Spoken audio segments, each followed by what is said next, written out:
Welcome to Edits in Minutes. Today, I'll show you how to download and use free ink transitions in Adobe Premiere Pro. Let's dive in. First, head over to www.vecteezy.com and download the free ink transition. The link is in the description below.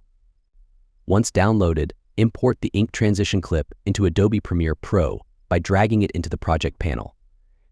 Place the ink transition clip above between your two video clips on the timeline.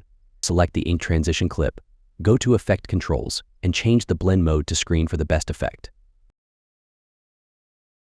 Play the timeline to preview your ink transition. Trim and position the ink transition to match the timing of your video. We need to copy the ink transition clip so that there are two of them, one at the end of the clip and one at the start of the next. Then, using Alt, multiply the clip. Right-click it, and from Speed Duration, click Reverse Speed.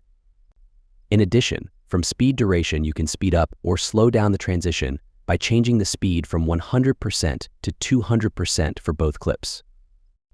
And that's it. This is a quick and easy way to use free ink transitions in Adobe Premiere Pro. Thanks for watching, and happy editing.